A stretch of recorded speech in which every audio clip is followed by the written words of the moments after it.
Who is your daddy? I am your father. You fathers will understand. My father taught me many things. I got an idea. How about you all sit there quietly while I make dad noises? Welcome to Fathers of the Grind, episode 188. My name's Tim Nestor. Thank you. And Daniel Freitas bringing the sound effects for us. I got boos and yays also if you need those. And Derek T bringing the Attitude and Game of Thrones shirts. Yeah. Dude, I don't even know that you guys can wear hoodies down in Florida, but I like that hoodie. I had to. So, funny story. I went to Jacksonville this weekend. I'll make it quick. Jacksonville. And we're about an hour and a half away from the house, and it comes to my attention that I do not have my suitcase. So everything I packed, not with me. The only thing that I had was my Switch Lite, some video games, and one Marvel t-shirt that I just so happened to see, and I was like, yeah, I'll wear this, in case I go for a run. So I grabbed it and threw it in my bag. So you had no pants? Yeah, and the only thing I was wearing was... Well, they were still painted on from the previous I was going to say, it's That's not what that I was going to say. So Friday was my last day at my previous job now. And so I was wearing the outfit that I wore to work to drive to Jacksonville, and that was my painted on jeans, which my bod looked amazing in, I must say. And does the sweat even have anywhere to go? I mean, when you're sweating, does it just pool up in your pants? Just because I'm ridiculously hot doesn't mean that I perspirate.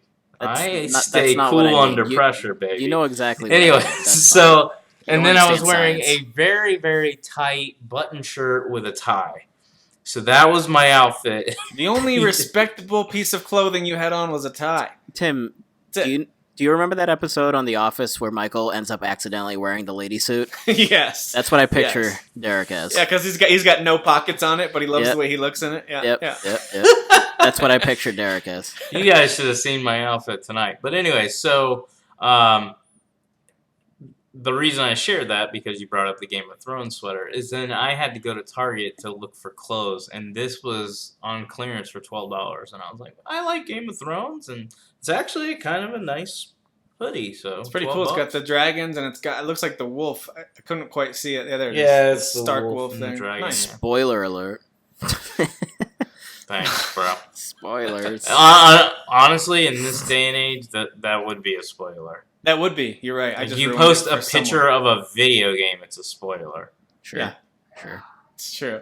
You got reamed out for posting a picture of the double-bladed lightsaber, right? Wasn't that? Yeah, in a game that's starring a Jedi who has a lightsaber from the very beginning. I can't think of any Jedi-centric games since Darth Maul was introduced that didn't have a double lightsaber somewhere in it. But every single one. Even if you went into it not knowing, that's the type of dumb spoilers that I'm like, you're so stupid. And some people were aggressive. I didn't get to see everything they posted on my post because it was taken down before I was able to see all the comments. But there was a preview of one, and he was so rude. And then I found him in another group posting the same type of comment because somebody else posted a picture of the... Wasn't this in our group, though? No, this was in that girl gamer group. And then I saw an unlocked. The same guy who commented on mine was whining about it, and so I went off on him in there. All right, well, I'm going to play devil's advocate for a quick second. Just a quick second. I played that game the first night it came out, and then I was actually home all day the next day and got to play it a bunch that day. So I got to that section where you stumble across this table where it says upgrade your lightsaber, and I didn't know what it was going to do. And I upgraded it, and then Cal figured out how to basically activate the other side of the lightsaber, so it came up both sides. I was legitimately surprised and was out loud said oh, sweet. It was a moment that I didn't know was coming. Sure. So to play a little devil's advocate, those moments are cool if you get to experience them without knowing they're on their way. It's not life-altering, It is not. Yeah, that's what I'm saying. I'm not going to sit here and defend myself. The reason I posted it was not to brag or anything. It was because it's all over YouTube, so I thought it was common knowledge. I Like, was I just never gonna, I was even gonna follow up by thought- saying I didn't watch a lot of these videos. Remember we talked Yeah. about this? Like When I I went on a posted it, media blackout for this. I game, never so. even thought, okay, I'm taking a risk here. I just posted it because I was like, everybody knows. Yeah. It's all over YouTube. It says how to unlock this early.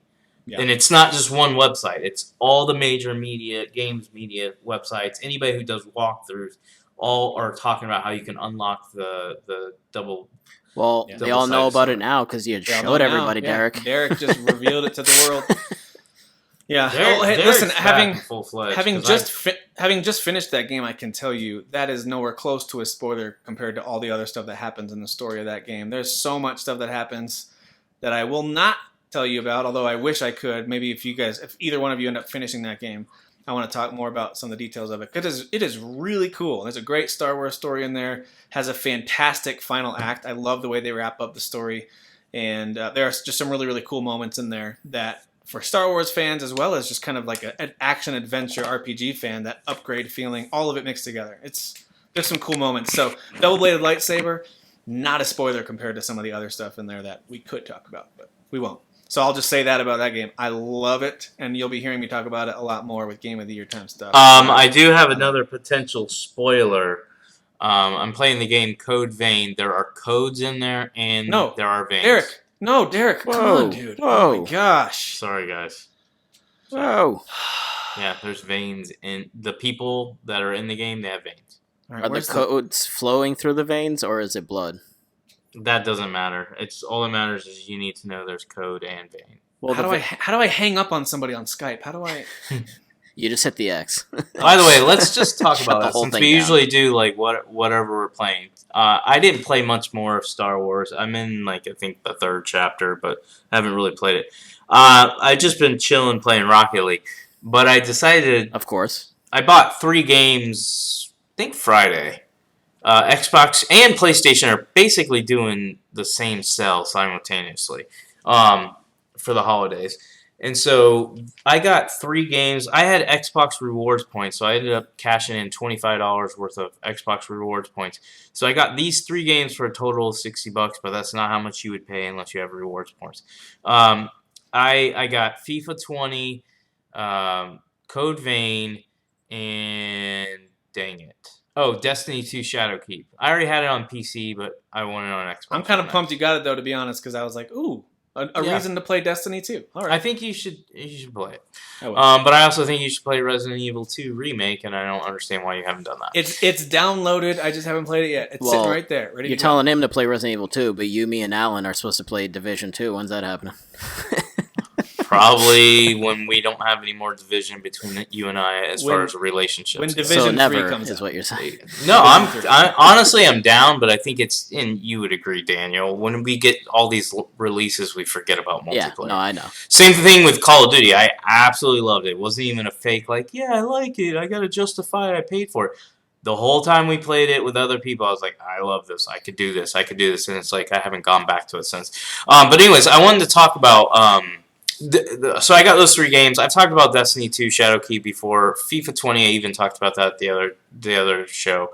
I do want to talk about Code Vein because, oh, good Lord, do I love this game. Like, seriously love this game. All right. Now, this is one of those games I was going to buy day one. Like, I had planned to buy it the first time I saw, like, the announcement of the game. Yeah, I was the like, reveal trailer was sweet. yeah, I was like, this is up my alley. It's, Dark Souls, Bloodborne, whatever you want to call it, type game. And it's got, I love I'm not into anime. I make fun of losers. I was like going to say, Daniel you're a Freitas. weeb I now. actually got in a fight with another group who's a little anime. I can't say, gosh, I want to cuss and say bad things. I can't. I know, because Tim's it's always censoring us. But He's a good dad. anyway, so I'm not into You'll thank me anime. when you're adults, okay? Yeah, I know. That's never going to happen, Tim, so I'm never thanking you. But so anyway, so I liked the aesthetics of the game, I guess you could say. But I did Visual play the style. demo. They had a demo, and I only played like 5 minutes, so I'm not going to sit here and act like I played a lot. Well, I maybe played a little more. And the first thing I noticed is that the combat is not to par to the From Software games. It's not even close to Sekiro or Bloodborne or Dark Souls. And I'm not saying like in the way it plays. I'm talking about the mechanics of it, it's just not as smooth. It's not. You can tell as soon as you Well, play. isn't this a From Software game? It is not. It's Namco Bandai or whatever. Oh, I see. Bandai, So the Namco. publisher. Okay, yeah, same publisher. Yeah. But it's not from Soft that made this game. But so that kind of turned me off, and then I was still planning on getting it or thinking I was going to get it if the reviews were good. Not that the reviews are bad, and I'm not going to look it up, but I think the Metacritic is at probably a high 60s, low 70s. If one of you want to look, that's cool. Yeah, it had a bit of a mediocre response. Yeah, you had yeah. some people that liked it, but I'm finding, good lord, that's happening with every game. Like, to me, a game like Star Wars Fallen Jedi should be in the 90s, in my opinion. Yet, and I'm not saying this is bad, but it's in the 80s, and I think it's because we just have so many reviewers, so many cool opinions, that it's almost impossible to find a game that's a high 90 every single Basically, time. it's low 70s, mid 70s. So. Yeah, I think that's what it is. Which I mean, it's swimming in sevens. That's not necessarily a bad thing. No, and it's not. And I would actually, even though I started off by saying I absolutely love this game so far, and I'm not talking, I played 30 minutes. I'm probably 5 hours in. That's all I did today. Well, I did some other stuff, but when I was gaming, that's what I played. But I'm really addicted to the way it's set up. So gameplay-wise, it's not as good as those, but it does everything else just as good or better. One of the things it definitely does better is the customization and even the leveling up. There is so much to this leveling up. So I'll give you an example. When you play Dark Souls or Bloodborne, you basically collect your souls or blood or whatever it is, and you level up, and you will see the stats of your character go up. And that's basically it. You can get other weapons and then level them up, but it's the same thing. You just get those pieces, and that's it. This game goes above and beyond. It has all that, so you can level your character up. Like, my character's already in, I think he starts out at level 1. I'm already at 34, so that tells you right there how much I've played this. So I'm a level 34 character-wise, and then I collect all these weapons. So it really encourages you to explore, because you can buy weapons and stuff, but you can find weapons in the world. And then you can upgrade those weapons by collecting items. So every time you kill something, you're pretty much 90% of the time you're picking something up. Is it you're looting them, or there's just a lot of treasure to find around? There's a lot of treasure around the world, but you're not looting them, but they'll drop something. It'll just be like, you dropped this piece. It might sometimes be a weapon. Usually the weapons are I think they're already pre-planned. I don't think it's, what is it called when the game has like an algorithm? Drops? Yeah, like when it has it built in, like Borderlands or something like that, where it's built in. You mean like when they it's auto-generated? Yeah, I don't think pieces. Okay. I don't think this is it. And the reason why I say that is because when you beat like a mini boss, you're usually going to get rewarded with almost like some levels that are procedurally generated. Yeah, I think some. Yeah, I don't think this has done that. I don't think it's procedurally generated with the loot or anything like that. But anyway, so there's a lot of loot, so you can level up your weapons that way. But there's also you can basically change the way your character plays on the fly, and what that means is there's these. You start out with 3 basic ones. You have like your melee fighter, your ranger, and then your, I would say, mage, right? So you have those 3, and you can level those up. But as you go through the world, you unlock more. Like, I've already got like 12 different ones. And they tell you what their strengths are. So right there's now, kind of a class system a little bit? Yes, it's a class system, but you can change the class system anytime. So you can level up your class as much as you want, and you can level up as many as you want, and then you can change them to kind of change the situation. So if a boss is beating you, yes, you could go just level up your character. Yes, you could go just level up your weapon, but also you can level up your class. Maybe you need to just change your class. Maybe there's a certain edge in one class for this boss that the one that you're used to using, there's not that edge. So Does there's that not make really sense? like a stat build that you're stuck in being a mage because your strength is really low?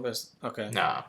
And it'll tell you, it has the same thing as Dark Souls and Bloodborne as far as it'll let you know how you're scaling, with what you're loading, like what you're equipping, I should say. Now, when you're fighting enemies, is it the kind of game that throws a bunch of them at you in groups and you're like sweeping through them, or is it more of one-on-one style? So that's what I wanted to talk about, because I do know we have some listeners. Like I always talk about Jesse because I consider him a good friend. Don't even hold that to me, Jesse.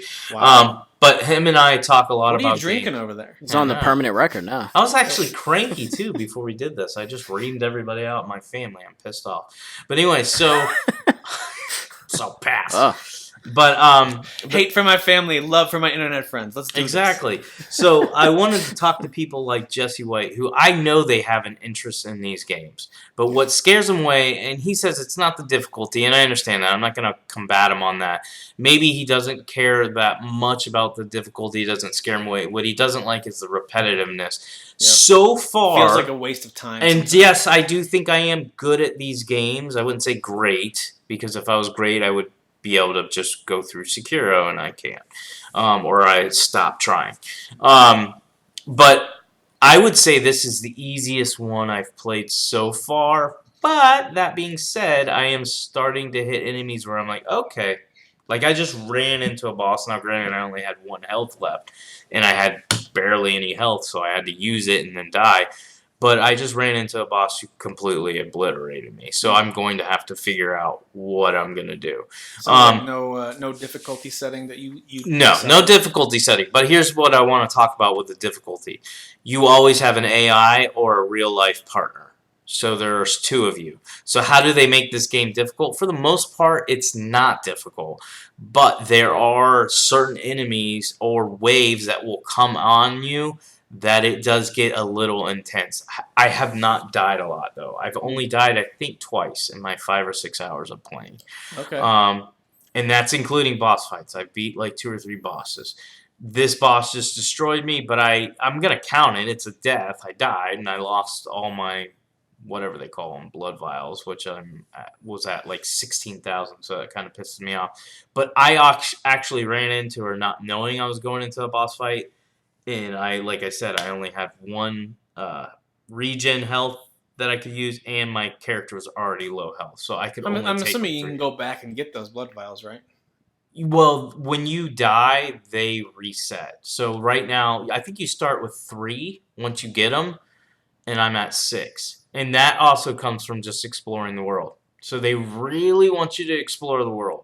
By the way, because I could totally miss that stuff. It's not like, oh, you leveled up to level 20, so now you have 4 regen vials. No, it's not like that. You got to explore the world, and then you'll come upon them. So I could have actually missed some, because I'm not doing a walkthrough or anything like that. I'm just playing the game and exploring on my own.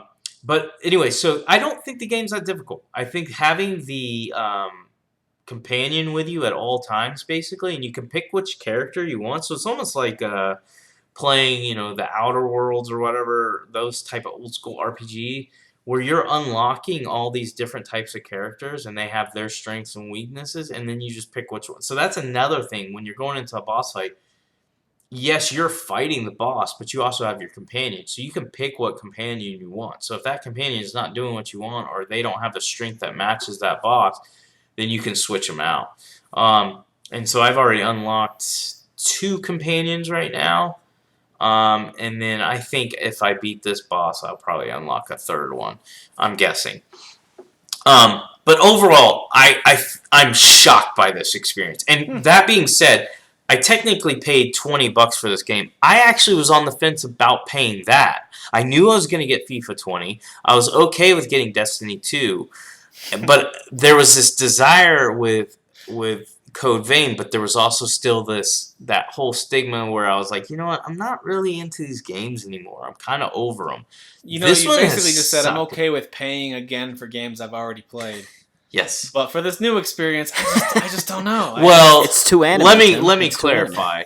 Destiny 2, I haven't even beat Shadowkeep on the PC. It's the same experience, meaning like whether I play it on the Xbox or PC. Yeah. I'm using the same character, so I'm not restarting it. Well, that's nice. So it's just more for convenience. So speaking of it being anime, the story, the voice acting, is it always? Yeah, it's got a story too. Not that I know what the hell's going on, but it does have like cutscenes, like this is different to me than your Dark Souls or Bloodborne. I really feel like they're trying to tell you a story that they want you to follow and understand. I gotta say, guys, this I highly recommend it. I don't know if I'll finish it or whatever, but I really like it. I didn't even get into the customization. Like when you start the game, the customization is absolutely nuts. Like there's just so much to it, and it's super cool. You can make your character. There was a video I was watching about people that are like, if you're really into anime, you can basically make your favorite anime character. So if you're into a Persona character, you could go create a Persona character because they've got so many options. It's almost impossible to not have. I might just randomize and get going. I don't know. I don't get that into the character creation. I don't either, but this one I wanted to look like a badass vampire, and this had all the options to do it. I skipped some things that I'm like, I don't care about this, but for the most part, it's really, really well done. Sounds like a Daniel Freitas game. So I have a feeling this is. I am a nerd. So yeah, Freitas, you got to get this if it's under $20. And big anime yabos. I mean, right now it's on PlayStation and Xbox for $36, which I think I'm gonna tell you right now. If anybody's on the fence, go buy it. And the funny thing is we were talking about the reviews. Every gamer I've talked to about this game, including my post today, but even prior to that, I've heard people talk about this game. It's always been good things. I've never heard somebody say, I bought Covain and I was disappointed. Everybody's been like, I really like this game. It's really good. I like this. There are always things they don't like about it. That's how you know it's not a perfect game. I know there's no such thing, but you know what I mean. It's not an overall amazing experience. There are certain things that you get into the game, you're like, it's a bit of a setback. But there's little things they do. Like, for instance, here's what I love. I get lost all the time. I'm terrible at remembering. I get like mixed up. Like, was I there? I don't remember. And I'll go in circles in these games, like Dark Souls and Bloodborne. This game, the map is like, it's linear but open. So if you know what I mean, the pathways are linear, but they always branch out and have multiple ways you can go. Yeah. There's probably secrets down certain ways and things like that. Yeah. So they want you to explore. The cool thing is that the map that's in the bottom right of your gameplay that you have up, it always shows a trail of where you've been. Always. The trail stays. It'll start to fade out. Like it's real dark when you're walking freshly through there. But if you haven't been there in a little while, it'll fade out a little bit. But you can still tell I've been there. Because you will get to a point where you're like, okay, I'm trying to explore this whole map. Where have I not been? Because you have to find certain things. It's not just. I'm going to guess that's a cool example of good QA. Like that's what I'm saying. Towards the end, and they probably were like, "This map's frustrating. Let's add in some footprints." Yeah, and cool. that's what I love about it. It's just that cool. little thing that they did that Bloodborne and all those other games don't do. That I'm like, okay, this makes the experience just a little bit better. Yeah. But yeah, absolutely amazing game. I think it's going to fall in my top 10, whether I beat it or not. I don't care. The experience has been so much fun. And I just enjoy playing it. I enjoy looting. I enjoy upgrading. It's got its hooks in me. It's got what I like in video games. It's fun, and it's giving me a reason or a purpose to do everything I'm doing. And on top of that, the story is actually pretty decent. The voice acting's good. I feel like I'm actually playing a JRPG that's fun to play. So it's got that vibe. Like, hey, am I playing a JRPG? No, I'm playing Dark Souls. So it's got a good mix of both worlds. You got me sold on it, man. Yeah, I highly recommend it. I don't expect everybody to like it as much as I do.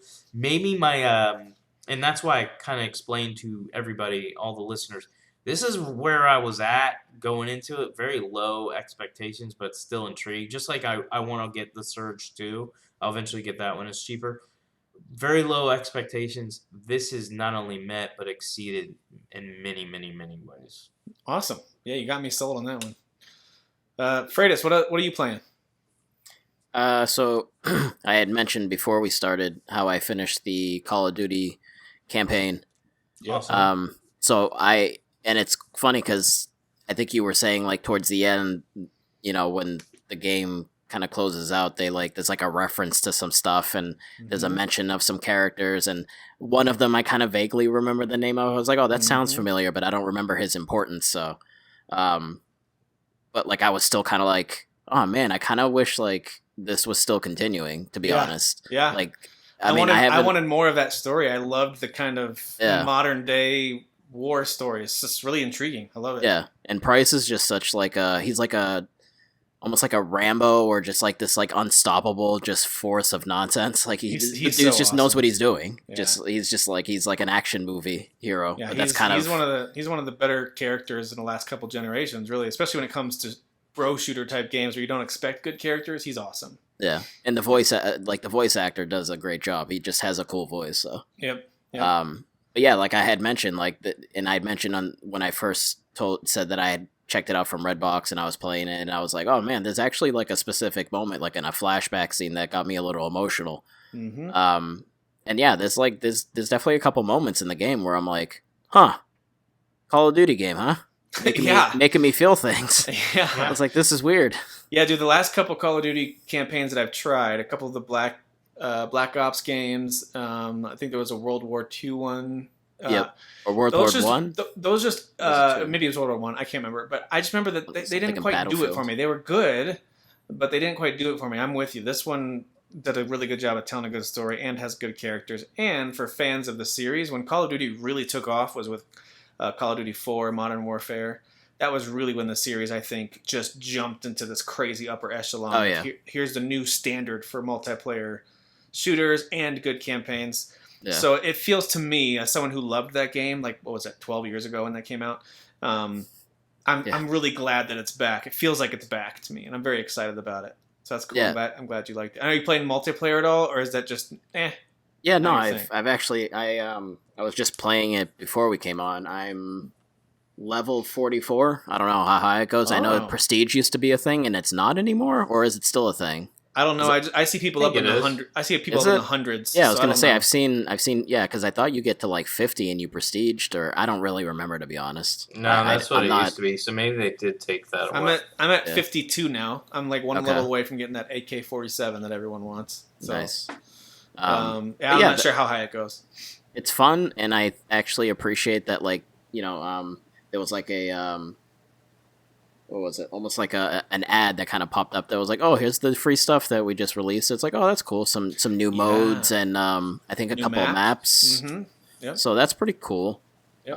I like that. Obviously, they're just pumping stuff into it and keeping it fresh. Which It's almost like they are a radio station and they decide what the greatest hits are for you. But if you want, you can go pick your own playlist. So you can set up your own standard or hardcore Like you can filter playlist. it. Yeah. And so I do that because I prefer hardcore mode. We talked about that before. Yeah. But then they always have kind of like it's almost like here's the featured modes for the week or two even, where it's like, hey, go play gunfight, or here's a realism mosh pit or whatever. Yeah. So it's kind of cool that they do that. Yeah. No, it's I mean, again, I'm still fine with the fact that I bought it used. I stand by how I feel about the Activision, and I forget who it was that was saying, hey, like, I respect your decision, but also we know when companies do good things, you should reward them. And it's like, yeah, but I think Activision needs to do a few more good things, in my opinion, for a little while for me to kind of be like, all right, they're in my good graces again. But Yeah. that's just my opinion. But Not good enough, Activision. nope. They are good. They did a very good job Yeah. with this game, so I will definitely, absolutely concede that it's the campaign is very good. The multiplayer is fun. So yeah. You know what's interesting is Call of Duty will have an entry next year, probably on next gen even. They'll probably be on both gens. Probably if I on had to cross guess. gen, yeah. But and I know they won't be able to do this because these are at least in 2-year cycles. I totally get it, but I would love for them to just continue this series. I'm not really interested in another World War II or a Black Ops 5. Like, I don't care about those. I want this one to continue, and I realize it's probably going to be a little while. I think if I'm remembering correctly, they're rebooting Black Ops also. I was gonna say they really need to do what and they did it with this, but they need to kind of do it with all of their studios for Call of Duty. They need to treat it like how Ubisoft has treated Assassin's Creed. Like, Assassin's Creed was very successful, but it was going downhill. It was getting stagnant, and it was getting stagnant, and also even the sales were taking a little bit of a hit. And so then Ubisoft did the smart thing, but it's also a risk to say, okay, we got to change how we do this, and that's paid off in a huge way. Same thing with Call of Duty. Last year's little thing that they did, it still sold really well, but it didn't do what Call of Duty's used to. It still did good. I'm not talking about it being a failure. Yeah, and going on. industry-wide, it was still like the top of the top. Yes, but it just did. It did take a little bit of a hit, and I think they realized, okay, story mode missing, and some of the other stuff that they did not at the level that gamers are used to. But also, I think the reason why they kind of get away from story mode is, or campaign, I should say.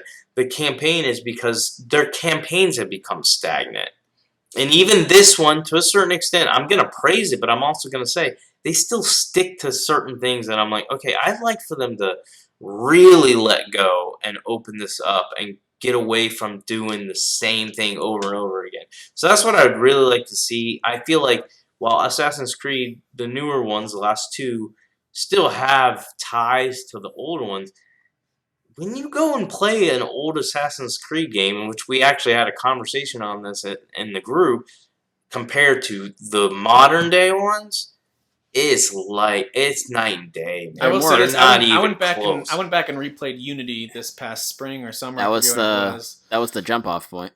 And I actually enjoyed it more than I thought I would, because Unity is actually pretty high quality for that old brand of Assassin's Creed. It and looks I thought very good.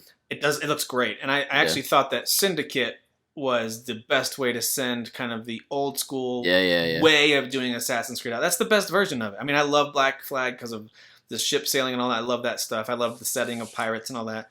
But Syndicate was the best and so they went out on a high. But like Derek said, I like that they decided, okay, yes, it's not like we're making a bad game, but we're swinging and missing with audiences a little bit, with critics a little bit, and we're ready to think of this in a new way. So I'm with you. It'd be interesting to see what the Call of Duty devs would do that would not break it, because they got to keep their multiplayer core intact to keep their audience. They have to take a break, just like they did with Assassin's Creed. Because they don't have the time clearly to expand the game. Like they clearly they have the campaigns that are linear. It's like, here's our story, it's a focus story, and then here's multiplayer. But then even last year they didn't even have a story. They were just like, and breaks. Yeah. The breaks go both ways. The breaks aren't just for developers to innovate. For gamers too. It's for gamers. Like, why do you think there's an excitement for Call of Duty's campaign? Yes, I do think it's because they changed things up enough, and it is a good campaign. But let's be honest. Yeah. When's the last time we had a year where there was no Call of Duty campaign?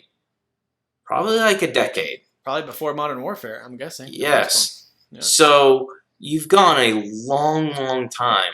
And they skipped a year, and it made me hungry. I was like, okay, I'm interested in this new Call of Duty. It wasn't even big set pieces, you know? Yeah. It wasn't even them skipping it. It was the fact that apparently they were working on one, but then like the higher ups were like, this is garbage. Like, this isn't actually where it needs to be. Like, we need to do something else, because we can't just have the multiplayer and then no campaign at all. So that's why I think they kind of were then... I'm sure this happened earlier on. It wasn't like last minute, but then I think they kind of were like, well, what's this Battle Royale thing? And then that's kind of why that came to be. But yeah, I think they were, from what I had heard, they were working on a campaign for Black Ops 4, and it just wasn't up to par with where it needed to be. So yeah, that's good. Like you said, they both needed a break. Yeah, I agree. Gamers and developers. Yeah, other than that, the wife and I have been playing lots of Pokemon. All right, still digging Pokemon it? Shield. Yes. You know, all these man babies, like literally, Tim, man babies, because the only people that are complaining are adults. Oh, without a doubt. Because the game sold 6 million. It just came out like unbelievably selling well. Yes. A week ago? So clearly, even though, yes, Pokemon could absolutely evolve in a crazy direction, but they do what they do, and it still works. Well, and the thing is, like, to me, the big jump here was not only the visuals look a lot better and different, but it's the first like large screen console version of this series. Like, it's not a good time to reinvent the wheel, in my opinion. I think it's great that they did what they did. I think if they were gonna do something like that, then maybe the next one. But I think at this point, to kind of be like, hey, like, yeah, the Switch isn't like a straight up console, but it is. So let's kind of do some new stuff and like Yep. add some openness to it, Yep. but still keep that familiarity. So then, like, because I mean, like, I don't know, like did any of your kids play Breath of the Wild? Like, were they Oh, able yeah. to? So they were able to handle Breath of the Wild. Well, 2 of my kids played it for quite a while. The other ones tried it and were like, "Nah, I can't really do it." So Okay, it how just old depends were on the they? kiddo. The ones that had a little trouble with it. Some the younger ones, like the 8 and 6. Yeah, Yeah. because like I feel like that's probably the age range for Pokemon, right? Oh, totally. Yes. So imagine Yes. if Pokemon, which in my wildest dreams, yeah, like the next Pokemon should be like a Breath of the Wild, like that kind of openness. That would be amazing. But I don't know if a 5 or a 6-year-old could handle that. Yeah. And I mean, maybe some could, but then their sales aren't going to be what they do now. Yeah. So After you watching know. the Detective Pikachu movie, they should make one that's more in like a modern day city setting like that. That'd be kind of cool. yeah, All right. Well, But, I've been playing some Call of Duty as well. I've been spending some time in multiplayer in the evenings. I'm always open to teaming up with folks who want to play. But well, typically Tim, I like- invited you and you just ignored me. So I got. That's what he does. That's what he does. Nate Bacon would agree with you. That's what he says that I do. I'm like, hey guys, let's play multiplayer. Then I ignore everybody. hey, I asked everyone on Facebook, and a few people were like, "Yeah, I'm in," and then nothing. I don't. Nobody What showed up? jerks. What a bunch of jerks. I don't intentionally ignore invites. I oftentimes turn notifications off, and I apologize. That's okay. But you've got my phone number. Text me, you douche. You're partially forgiven. You're You're just partially text me forgiven. if you want to play. You idiot. Are you gonna bleep out that douche word you just said? Because that's disrespectful, Mr. Douche? Nestor. Douche isn't Yeah. a bad word. It's a bad word, you It's a product. 50-year-old man. It's a It product. is a product. It is Yeah. a product. Yeah. Hey, do you want to hear a really ghost story about douchebags? Or Yeah. Yeah. So, we used to have a friend that we hung out with that worked at Walgreens, right? And he was the assistant manager, I think. So a woman came in to return something. Oh gosh. Try to guess what she was trying to return. A used douche. A used douchebag. And she was plopping it up on the counter, Tim. And it was a little squishy. Gross. And she kept poking at it. Yeah. And she was saying, I think she was saying something about it being defective or used or something. I I didn't don't get even remember. I didn't get I all just- my guacamole out of my crotch. Ew. Gross. I just Dude, I was remember- gonna eat when we were done. I don't know if I can. That's disgusting. Make sure it's a burrito So- with extra Ugh, guac. gross. That's my wicked awesome Or story. you can make All it a right. taco. Anyway, been playing some Call of Duty. Really enjoying that. Like I said, Taco. I really like the. Ew! Stop! I really like the hardcore mode. I do like stuff like search and destroy and cyber attack, but I get impatient waiting for the round to finish. So I just prefer Yes. domination, deathmatch, that kind of stuff. Anyway, really enjoying that still. Also finished up Star Wars Jedi Fallen Order. It's a lengthier game than I realized. It took a little longer than I thought. There's a good amount of there's a good number of reasons to go back to planets, and in some cases they make you go back to planets because it's like they'll take you to a planet, you experience a chunk of the story and the level there, and then they take you somewhere else. But then the story takes you back to that planet, and it essentially unlocks an entirely new area. In some cases, it feels like a totally different place.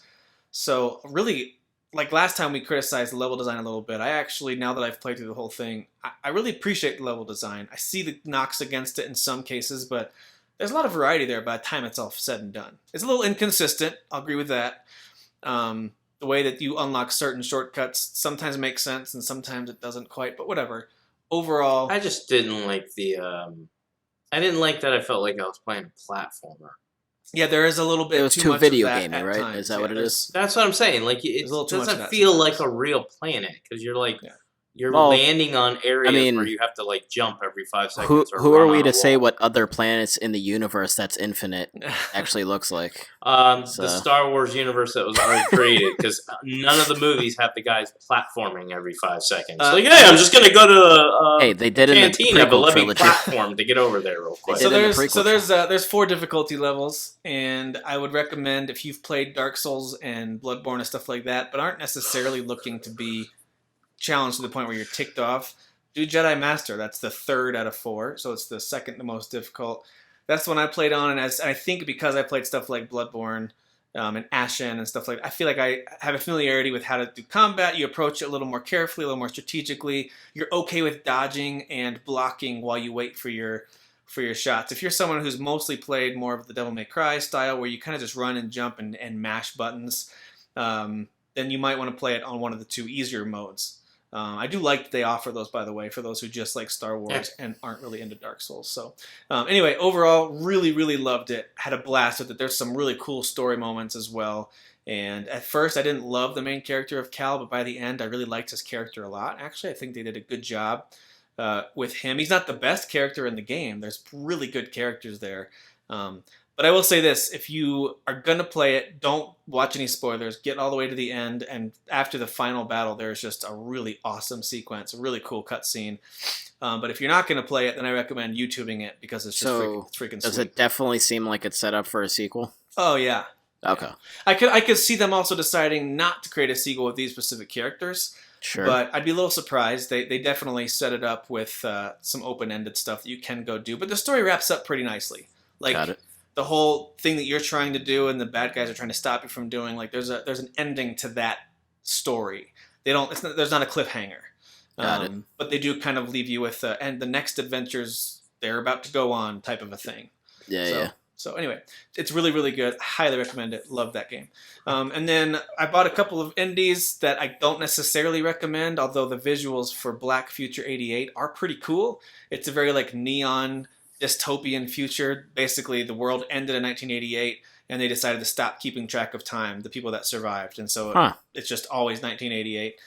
And the visuals are really cool. It's very 80s and dark and neon, kind of contrasting with each other. It's a roguelike, though. So if you didn't like stuff like Rogue Legacy and things like that, and you don't like, or even Dead Cells, if you don't like that style of you go as far as you can, as deep into the game as you can on one run, then this game probably isn't for you. It's not super tough compared to something like Dead Cells, but it's also nowhere near as rewarding. The Dead Cells combat is virtually perfect, in my opinion. And this combat is mostly ranged, lots of guns, tons and tons of guns that will drop as you go, and some cool stuff you can upgrade as you play through it. But again, looks cool. Not the most amazing game ever, but it is pretty fun. I got it for like $18 on the eShop. So I recommend it if roguelikes are your thing, or if you watch YouTube. Has like a Blade Runner. Yeah, very like Blade old Runner. school Blade Runner look to it. Yep. Like the couple gripes with it, like the shooting doesn't feel amazing. Like some of the guns are really they do a lot of damage, but you can't tell. They don't feel great. And also everything's really, really small. Like your character is tiny, the guns are tiny, the text is tiny. So I don't love those pieces of it, but overall pretty decent value for $18. And then I got the Touryst, which they announced at a Nindy this summer. It kind of has the Minecraft? Yeah, it's got a Minecraft look to it. It's a 3D kind of adventure puzzle game. Yep. And the characters move. Do you guys ever watch Wreck-It Ralph? Do you remember? Yeah. Do you remember the little characters that he lives with? The way they kind of like bop around. They Yeah, move yeah. just like that. So they have this kind of adorable little cartooniness to them. But it's very kid friendly so far. I mean, my son and daughter kind of took over the reins as I started it. They loved the way it looked, and it was pretty easy. The puzzles were pretty easy. So I gave them the controller, and they played it for an hour. Do your kids ever ask you why you like to throw your money away? Like, do they ever question you? They do when I buy good games. They look at the good games and go, "This looks boring. Get something that looks like Minecraft or Fortnite, Dad." You know, Daddy, I need new clothes. No, he needs to buy some new video games, new indies. So the Touryst is pretty good, but I would say it's really for kids, or if you are just kind of in the mood for something lighthearted and easy, maybe go check it out. But I wouldn't really recommend that one. And then next week I'll give you my thoughts on this one that they announced a long time ago that was on Kickstarter called Pine. And so it kind of has an open world Legend of Zelda look to it, where you've got these different. It looks really cool. The graphics look pretty great. It's coming out to all platforms, I think. But what's it called? It's called Pine. And there's these different factions I think you get to kind of pick which faction to align with. I think it's been a while since I looked at all the details, but for a while there, I followed the Kickstarter, and it looks really intriguing. But it's finally dropping this week, so I'll check that one out and let you guys know how it is. Yeah, cool. Actually, I'm on the Steam store just looking at a video of it, and like artistically, it looks really cool. Yeah, Pine's art looks great. I just hope it plays well. I don't know. It's only I think it was like $25, something like that. So I had a bunch of eShop money to spend. I got some. Is it supposed to be like a Zelda type game? Yeah, kind of had a Zelda vibe to it. Some of the gameplay videos that I watched. So. Well, hey, fingers crossed, because sometimes those things don't work out, but sometimes they do. So Well, there's that other one that's kind of a Zelda ripoff that comes out this month. That Decay Arcos or some kind of weird game like that. It's got a weird name to it. I want to say it's got something Decay in it. I just made up 2 words, but anyway, it's making games up. there's another one that's coming out that looks kind of interesting. But anyway, all right. So moving on from stuff we've been playing, I wanted to talk a little bit about our plans for the Game of the Year stuff. We are at the end of 2019, just about. We're getting ready to hit Thanksgiving. So if you guys, you listeners, and Derek and Daniel, I guess, but you guys are going to participate in our conversation on the air. But you could also participate by nominating games for whatever category you want. So go to fathersofthegrind.com/vote, and you can add whatever nominees you want into each category. And then at the very end, I even put kind of an open-ended, what other categories or games for those categories would you like to see? So this is your chance from now until December 1 to give us your input for Game of the Year. Again, that's fathersofthegrind.com/vote. And you can nominate all your favorites for some of those categories and any others that you'd like to see. This time I stayed away from platform exclusives. I just feel like that's kind of a waste of time. There are a few. We could debate those, like, hey, which is better, Crackdown 3 or Gears 5 or State of Decay 2? Well, I think we know that answer. Yeah, So even I know that. yeah, I'm not sure that the exclusive conversation is that interesting. So I'm going more about genres. Like, hey, let's match up action-adventure games across different platforms against each other. Let's match up shooters and see which one's better. So, By the way, the answer to that question, Tim, is Death Stranding. Death Stranding, obviously, without a doubt. It's wins every award. Yeah, without a doubt. Always. And then once those nominees are all in, I'll put together a survey where you can then vote on those games that the community and we, as a team, the 3 of us, have decided these are the official nominees. What I don't want to do this time, in years past, I've just created a full list of every game I could find that came out, and you go through and rank those 3. This time it's going to be a little different. We're going to simplify it down to maybe 10 to, at the most, 20 nominees for categories. It depends on how split the nominations are. So I want to keep it a little more focused in this time. And if you've got a favorite game that no one's ever heard of, you can always write it in. The other thing I'll mention is that I would not be opposed to including some audio or video from listeners if they want to include stuff about their favorites. So you can submit that to fathersofthegrind@gmail.com. You could do a little voice memo on your phone and email it to us, or you could send it to me on Facebook Messenger. There's a couple different ways you could do it. But anyway, that's fathersofthegrind@gmail.com. We will prioritize anyone who shows skin. So the more skin you show, Yeah, then, That's true. that's why Derek's always here. yeah. Derek's going to make that call. We're going to send all visuals to him. He can decide if they're good looking enough to make the cut. Yep. Derek is if your pants are tight enough, if your face is pretty enough, all those things. if you're egotistical enough. Yeah. I'm very humble. And none of these things make sense because he's been doing a podcast with me for almost 3 years, and clearly, I don't know how I made the cut, but thank you. I appreciate it, Derek, that you. Well, because you just helped me look even prettier. That's true. You and Daniel. Let's not act like Daniel's competition. It's like the Batman quote. It's always darkest before the dawn. In this case, it's always the hottest next to the ugly, or something like that. Is that a? Well, isn't it always the hot That chick was who's a terrible fat friend? execution of that. That was really Right? bad. Which is a terrible thing. So The hot girl with the fat friend. Yeah, It's all right, just all right, mean. all right. So there you go. There's our Game of the Year stuff. It's coming up here pretty soon, and I'm pretty excited about it. I do plan on getting a couple other voices on here as well to help us debate some of these categories. And again, I want to do less of the repetitive stuff. I want to talk about just best action games and best RPGs. And if you're interested in being on the show for the Game of the Year stuff, I'm open to like other people than what we normally have on, but there's a couple of things you have to do. One, you have to play a lot of games. I don't want people that are like, well, I played like 5 minutes of 2 games this year, but I'm in the group and I talk to people. No, that doesn't count. You're irrelevant. The other thing is you have to actually be good on... Humbleness. You have to be able to be good on a show like this. Like string just together because some thoughts. Can you do it? yes, Yeah. just because you think you like video games and that you're active in our group doesn't mean you're going to be good on a podcast. Like All right, well, thanks for having me on. I'll see you later. Crank Flark definitely wanted to get rid of Daniel. Crank Flark is my fan. He's my number 1 fan. He definitely is. So, anyways, the point is, and you guys know it's true. Not everybody's going to be good, so we're not going to just let anybody on here. No, we're not the most popular or successful podcast, but I don't care about that. All I care about is when I listen that I have a good product that I like to listen to the people that are talking that are not me, and you have to be good at that. You either can do it or you can't. So, if you're interested, like Tim said, make a recording where you're talking about video games that you've played and why they're good and blah blah blah. And if you're serious about wanting to join, if we listen to it and go, okay, this sounds like an intelligent person that we can joke around with and click with, then maybe you have a shot to get on. Yeah, agreed on all counts. Thanks for saying that. That's true. So it would be cool to get, and we can always bring back some of our familiar panelist friends. They've done a great job. Oh yeah, in the past, I'm not exiling them. But I know there's also probably someone out there in the group who we have no idea. They're just fantastic and awesome and fun to talk to that we've only really talked to in the comments. It'd be cool to find that out. So let us know if you're interested in that. And like Derek said, submit some sort of recording where you talk about your favorite game of the year. And if nothing else, I'll put that clip in the show. If nothing else, if we don't get a chance to have you on the show. All right, a couple pieces of news I wanted to touch base on that we did not cover last time around. This one was shortly after we recorded, I believe. Half-Life Alyx was announced officially, which is a full-length entry in the Half-Life series. I think it takes place between finally 1 our and 2. sequel, Tim, right? It's a Half-Life game that everyone's been asking for, except it's a VR-only game. So you must play it in VR. And it's funny, people are like, well, I'll just wait for the non-VR version. Guys, they're not going to make a non-VR version of this thing.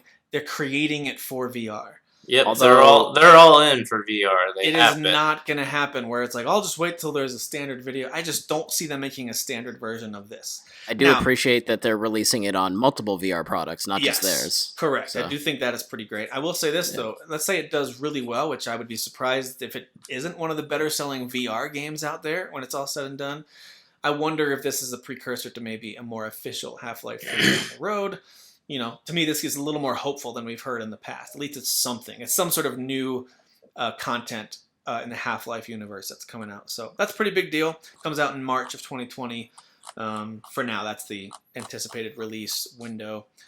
Battleborn servers going offline officially January of 2021. Rest in peace, baby. You get one more year to play Battleborn. You know what's funny, though, is I know we dissed Battleborn a little bit. Derek, I think you liked pieces of it here and there, but for the most part, it was not an amazing game. It was okay. No. But what's interesting is games like this, if their servers go offline, there's just no way to experience it anymore. And I know this is really weird, and it's probably because I'm an idiot and overly sentimental about stuff. That makes me a little bit bummed out, even for a game I don't care about. I'm like, it is a bummer. That experience is just no longer accessible to anybody. I don't know. It's just kind of sad. Like when City of Heroes went offline, I was like, that kind of makes me sad. Because I loved that MMO. I thought it was great. And the fact that you just flat out can't experience that game anymore all the time. Sometimes they go in a cool way, though. Like, what was it, Final Fantasy XIV, when they actually turned off like the original version and then they came back as Realm Reborn. The meteor in the game that was coming down in real time. So when it hit the ground, that's when like they shut off the server. No way. So like everything kind of like exploded and it just destroyed that entire realm. Well, that's pretty sweet. That's pretty cool. And also there was the Matrix MMO. Yeah. And from what I remember reading, it shut down. Like all the green text came on the screen. So like the actual Matrix, like the green letters. And it never stopped. It just they all got unplugged. Yeah. Yep. So I thought that was cool. So Battleborn's going offline. No big surprise. It was certainly a bit of a flash in the pan that disappeared quite quickly. So not surprised it didn't last. It's just kind of weird when that kind of stuff gets shut down. Don't forget, this is Thanksgiving week. That means it's also Black Friday week, which means tons of deals. There's already some amazing deals on Xbox Live. One game I didn't talk about is Monster Hunter World Iceborne, which I did buy, and I did fire it up. But then, of course, I remembered like an idiot, I have this on PS4 where I've got this amazing save and this awesome character, and I'm super powered up. And on Xbox One, I got to start from scratch. You can't. I was going to ask you because I started it and I figured, I'm just doing like the tutorial stuff.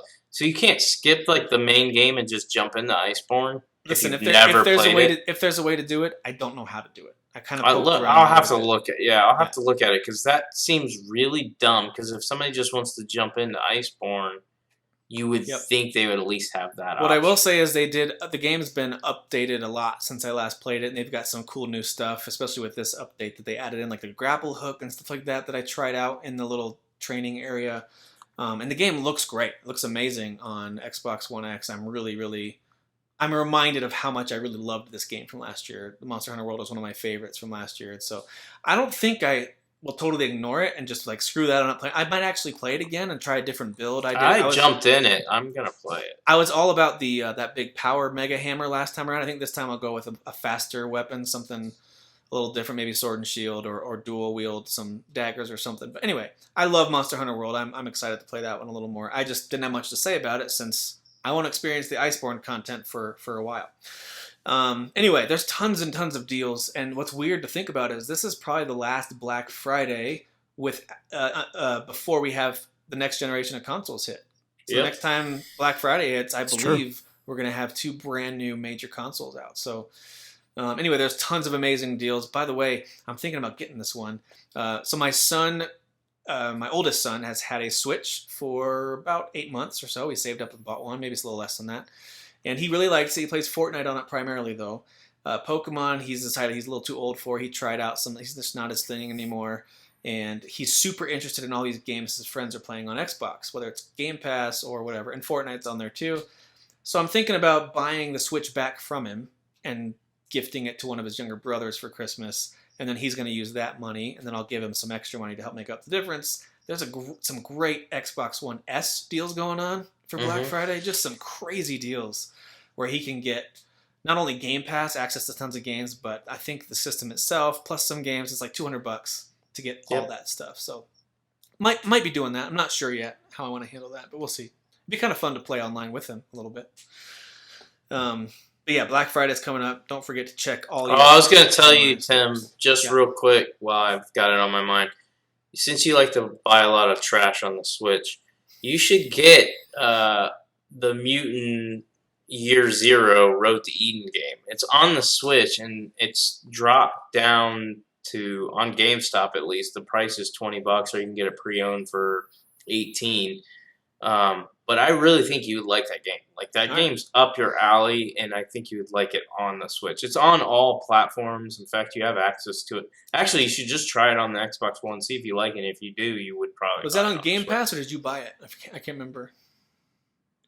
I know I have it on PC, like I own it. It was on Game Pass. I just don't remember if I bought it again on Xbox One. Oh, yeah, gotcha. Cool. But it might not be on Game Pass anymore if I didn't buy it. But anyways, I was just going to tell you because I was looking at the price. I was like, that's a good price. I will say this: I get a weakness around this time of year. It's the holidays. I freaking love Thanksgiving. There's tons of fun football games to watch, and we're watching movies, and everyone's off school and work, and family's hanging out. And if I'm just dinking around on my phone or on my Switch or something like that, it's an easy time to just drop a bunch of money without thinking twice about it. It's That's like, how yeah, I this am. is on sale, and so this is the time of year where they Just get buy me. stuff. It's a little get- dangerous. It is, Dude, I almost bought, and who knows, I might even post that I did it. I was so close. I had it in my cart. The Xbox One X 1 terabyte console for Gears of War 5, the Ice one, because I'm a big Gears fan. And I was like, God, I'm just going to buy it, and then I'll sell my other one. And I almost bought it, and I had to stop myself because I was like, no, I'd rather have VR. I'd rather have Oculus. That's the only thing that stopped me. Otherwise, I was just going to hit the buy button. Yeah, for me, it's more about all those games, maybe buying some digital versions of movies, things like that. Me, I like the hardware. I'm like my mom. That's how my mom was. She was just like, she bought everything electronic. Yeah, I got that. I got that. That's awesome. She had like 10 TVs. She knew what was going on. So, That's guys, I've heard awesome. some pretty good feedback about Google Stadia. We'll have to have Dan Phillips back on sometime to talk about it. But he's actually overall seemed to enjoy his experience. Oh, you were being serious? with it. Well, I know. Daniel listen, I know is the giving industry. I know the decent industry is down on it still. We talked about the negativity Okay. last week, but Dan's overall experience, and he's the one that's giving me like firsthand. Here's what my Sure. experience is with it. Seems overall at least decent, which is interesting. Okay. I think anybody who's bought it, and this isn't a knock on Dan, so don't take it that way, because I know he listens to our show. I think anybody that bought it is trying to justify their purchase. Because I've heard a lot of people complimenting it that actually bought it. And I'm not saying that it's not good, but everything that they detail on why it's so good, I'm like, that's not impressive. Like, The actual setup of it sounds unbearably like convoluted, like the actual getting it set up. And I've heard that it's definitely like some of the games, like a lot of the don't even dark run in sections of 4K, games too. are like super choppy. Yeah. Which I think takes more to render because of the lighting, so it's like trying to, render the like if there's like a bonfire, say in Red Dead Redemption 2, but then like it's actually nighttime. It's I did hear that Red Yeah. Dead had some trouble with certain scenes. Yeah. I'd rather have my Switch, to be honest with you. I think that in 2020 they're supposed to have like a free version of some sort that launches, so we'll see if that happens, and that's when I would finally give it a shot to see like, Yeah. all right, does this play on my little dinky laptop that really can't play games otherwise? Let's just try this out. Let's see what it can do. So I'll give it a whirl when it's free, but anyway, I say that because I don't know if it's rumors or confirmed, but it seems like Amazon is planning a Stadia-like gaming service sometime in 2020. Why not? Least surprising news ever, but it would totally make sense. A company like Amazon that already has all of your account information, why not just set you up with access to games that you've got in your library there? Why not Sure. give you a subscription service? You've already got Prime. Hey, maybe Prime now gives you access to a selection of video games to play on their Amazon Prime Gaming or something like that. That's So, probably what they'll do. yeah. Well, they'll probably have a Prime, which is like you're already subscribed to Prime, so you have access to these 20 games. But if you Yep. go Prime Video Game Plus for an Yeah, extra yeah, yeah. $10 a month, Yeah. that type of thing. Yeah, it would be pretty smart. So we'll see if they actually deliver on it. By the way, if between those two companies, I would trust Amazon to deliver on the connectivity a little bit more, but we'll see. We'll see what happens there. Last but not least, the Game Awards, which is on December 12th, by the way. Jeff, is it Keighley? Is that his last name? Keeley? Yeah. Yeah, Keeley. So Robert they Naldy's announced favorite the nominees. I just wanted to get your guys' feedback real quick in case some of you listeners don't know these yet. Here's the 6 nominees for Game of the Year. Keep in mind, they have a cutoff that I believe is like November 10th or something. It's a little earlier than I would pick. It's Yeah. really dumb. That's It's really dumb. strange. So Should stuff be like November stuff 30th. like Pokemon and Star Wars, neither one of those made the date cut, which is very strange because they're major games from the year. But that being said, here's their 6, not counting those from this year: Control, Death Stranding, Super Smash Bros. Ultimate, which yes came out in December but missed the cut from last year, Resident Evil 2, Sekiro, Shadows Die Twice, and The Outer Worlds. Thoughts on those nominees? Yeah, that's a good list. I'd have to like really think over the entire year just to be like, oh, but wait, what about this one? But those definitely are standouts for sure. I think it's a fine list. It's just I'm really bummed out that 2 of the biggest ones of the year, Pokemon and Star Wars, weren't Yeah. allowed to be considered. But I mean, Pokemon had no shot of winning it just because it's just like Gears of War 5. To me, that's easily the best Gears game. To me, it's at the level of like an Uncharted type game as far as story and the world and the gameplay and all this stuff. It's Microsoft's top thing. It's not even mentioned. yeah, They treat it like, oh, it's just a sequel. It's nothing special. And it's like, I think Gears 5 is probably the biggest omission on the list. I think That it's and Devil May Cry ridiculous. 5. and And Devil May all Cry these 5, people yeah. talk about how there is no stigma. There is. In games media, there 100% is. If this was a PlayStation exclusive, it's in the Game of the Year runnings. It is. I'm sorry, it is. That has nothing to do with being an Xbox. It's so obvious. Well, if Death Naughty Dog made it, then Stranding sure. is more. Death Stranding is more like it gets more attention because it has so many Well, negative, so many positive. That's a Gears whole of thing. War but- just from the get go Well, was dude, like, Jeff this is Keighley and good, this is Kojima good. are BFF, so Well, that that was getting nominated. I mean, that's a whole thing. But the thing is, like, Jeff Keighley doesn't decide what the games are. So he Does says. it? Or who wins. So It's he like the says. pastor Well, I sure, follow. but, He yeah. doesn't make any of the financial decisions for his church. But if you don't think he doesn't have any influence over all those people that make those financial decisions, you're an idiot. It's the Well, same no, thing with that's Jeff. not how it Like, works. I'm saying it goes out to, like, there's, like, people that they choose. So, like, there's, like, say, IGN. There's people from IGN that get thrown I into know, the voting but mix. Jeff still has impact over all of games media. I he mean, has a what, relationship vote for with my friend or I'll everybody. punch you? Like, No, not like that. Nobody's that dumb. But I'm saying he still has influence. Well, you know what's interesting to me is I that. mean, But I don't think it's a conspiracy with Death Stranding, no. like Let me make sure I'm clear on that. I do think that Legend of Zelda: Link's Awakening is one that should have had, or Fire Emblem Three Houses. Those are 2 Nintendo ones that I thought were both absolutely fantastic. Yeah, But I didn't understand those being left off. I don't understand Gears 5 being left off. Gears 5 to me is a bigger omission. To me, that is just like, and we've talked about Gears 5 already. We all love that game. It's just so good. And to me, Gears 5 is It's like it's everything you want in an action adventure epic video game. It's got everything that you want. It's got a great story. It's got a lengthy campaign. It's got really fun multiplayer, great characters. The visuals are unreal. So I'm not really sure what necessarily they're looking for and why they couldn't have 10 nominees, for example. I mean, to be honest, whatever. it might have been like that one where it was like that versus Outer Worlds, for example, and they were like, Could have been. I mean, I don't know, guys. And then like somebody was like, yeah, but this in Outer Worlds, and the other person was like, yeah, but this in Gears of War, and maybe it was like down to like. I think the way they do it, I don't know this, is they probably, like you were saying, they go to each media outlet and then they just vote what their favorite game is, and then they probably do it like how 10 does. There's a metrics where they're like, okay, Death Stranding has more than Gears. Outer World, here's our top 8, whatever it is, has more. That's my point, though. My point is games media. I'm not talking about Jeff. I just made the comment about Jeff because Tim did. Well, I don't have point any. Is, go ahead. But my point is games media has what I don't care what people say. It's not that they review the games bad. It's just when they talk about Game of the Year and stuff like that, they never consider Microsoft franchises. And Gears is tied into that. And even Halo. The next Halo is not going to be up for Game of the Year. It's not. Unless they completely change how the game is played. Well, not if it drops next year, because you're up against one of the most insane game lineups we've seen in recent memory. I mean, if Final Fantasy doesn't win, I'm burning the entire world to the ground. So as I look at this list, there's really none that I would say adamantly doesn't deserve to be considered. No, I think they all deserve. Even Death Stranding. I haven't played Death Stranding, but I know there's enough love out there for it. It's unique enough. I get it. I totally understand. I loved Control. I think Sekiro was amazing. Outer Worlds is a blast. Super Smash just feels weird to me because, and this is all me, this is a Tim thing.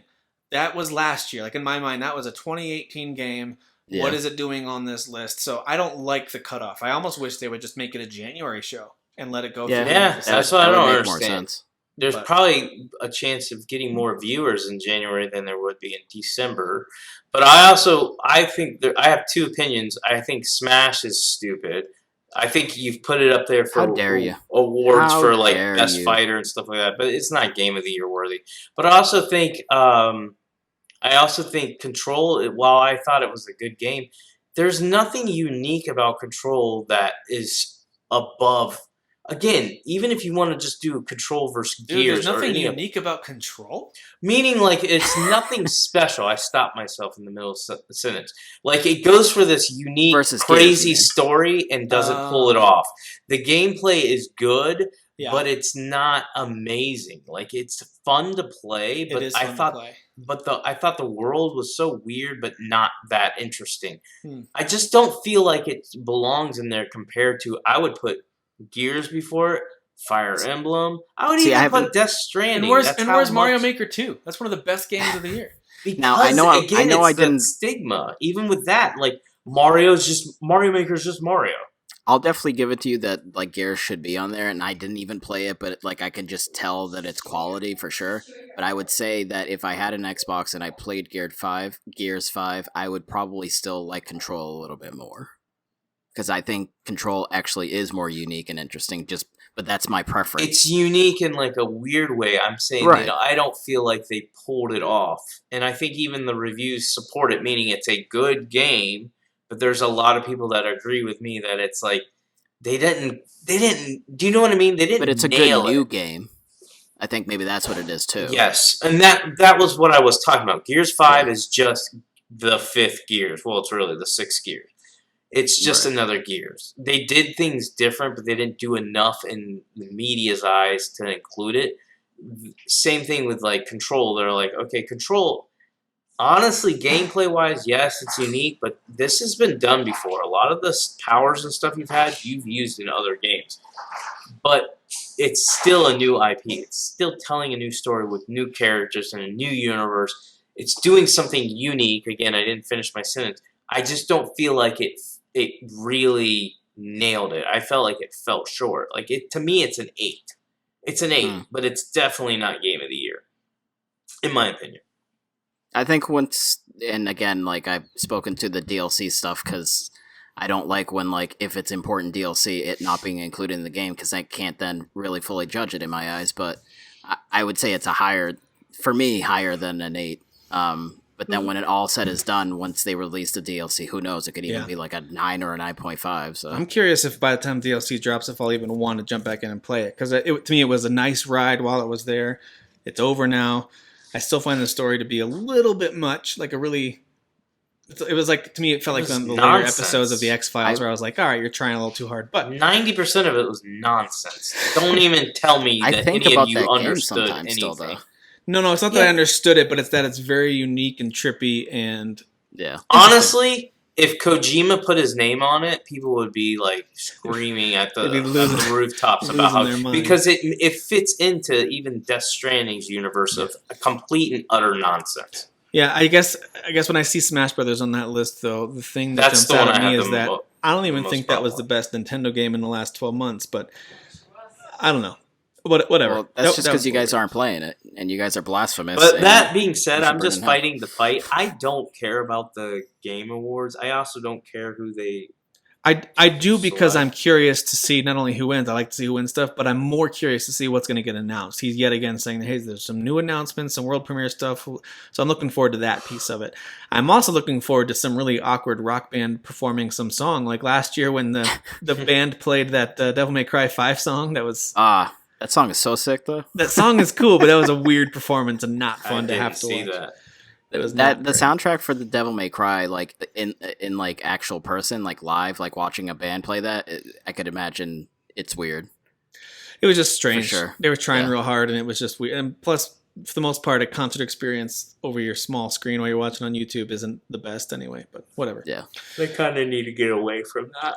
Yeah, but they're gonna do it. They got musical performances coming again this year, so hooray! I wonder if Beyonce's gonna be there. I can't wait. I wonder if Beyonce's. We can only hope. All right, well, that does it for this week's episode. We're going to try to record this coming weekend, but it is holiday. Well, I have family coming in. We'll see what kind of time we are able to set aside to record. If not, we'll be back the weekend that follows.